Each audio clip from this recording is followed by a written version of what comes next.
What up, losers? This is Convinced89. Wanted to do a quick video on this new slide that I got for the Glock 45. It is a Zev Citadel Z19 slide. It is finished in their gray. It's not a DLC, I forget what they call this. But it's, I believe, the exact same finish that comes on their gray coated slides for the OZ9. So it has a nice kind of high polished look to it. It's not the matte that you would see comparable on the Nitron coating for the SIG series. So here's this SIG X Pro series slide, X Professional slide. So it's got the rear separate dovetailed sight in the Romeo 1 Pro. It's not really what we're here to talk about, but I'll show it to you anyway real quick. So you've got the co-witness sights on that. There are also the X-ray 3 sights, so those are pretty cool. This came stripped. The slide didn't have anything on it, so I swapped over all the parts from my standard Glock slide, including the back plate. I actually have the Zev one coming in the mail later this week. But I really love the finish on this. Honestly, it looks a lot cleaner than I expected. Coming in and out of the holster, I was really worried about wear from the holster coming on really fast, but so far it feels smooth, like more, what's the word I'm looking for? Lubricious? I'm not really sure. I'm probably totally butchering that. But it appears to have kind of a lubricity to it. So I think it's actually going to hold up better than your standard like Cerakote. So anyway, I really like the way that the back of this is more flat than the stock slide. Here, I'll show you that real quick. So here's the original slide that came on it. You'll see how this is kind of rounded on the back there. Kind of has a chamfer to it. I don't know if that's the right word, but this is like completely flattened off, just more angular. The serrations are more aggressive for sure than the factory. Show you that one more time. So these are decent for sure. I mean, I'm glad that they were present rather than not having them at all, especially, I mean, on the front. But these definitely have a little bit more sharp edge to them, a little more bite when you grab on. The forward slanted angle to them, I think, is generally advantageous. It's kind of interesting. SIG went with a less aggressive angle on their X series serrations, although they're kind of spread wider apart.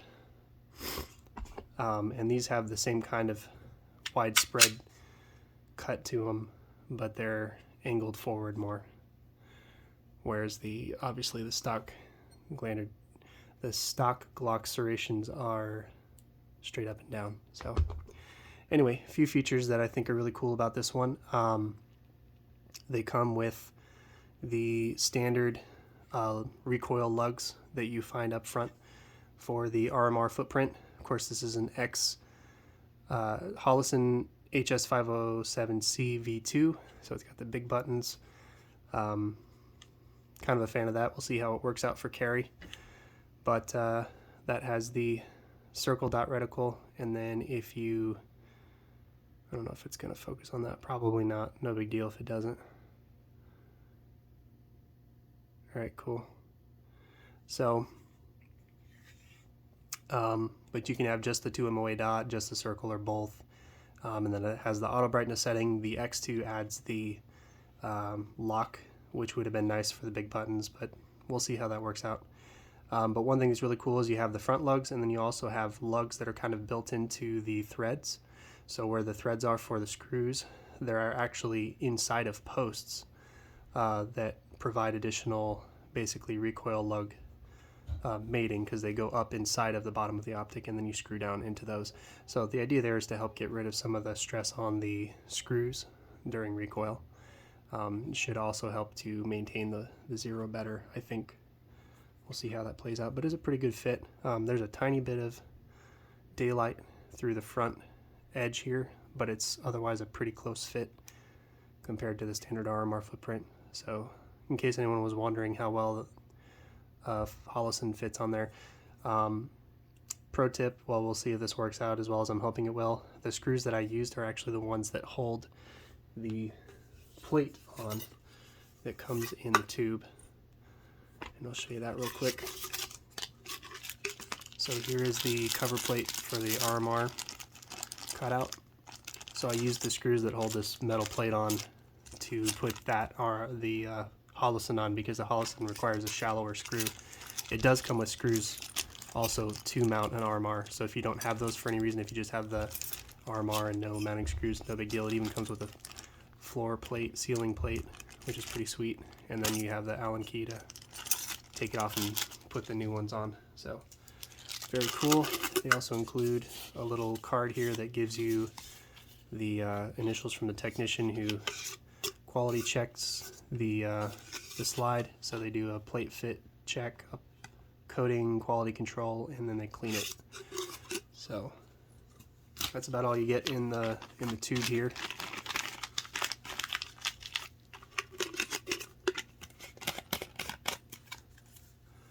That's that. So yeah, I haven't really seen any videos recently, or any whatsoever, of the Gen 5 series of slides. By the way, I did contact Zev. I reached out to them and asked them about their rear plate, because a lot of websites, except for theirs, say that the rear plate is only compatible with Gen 1 through 4.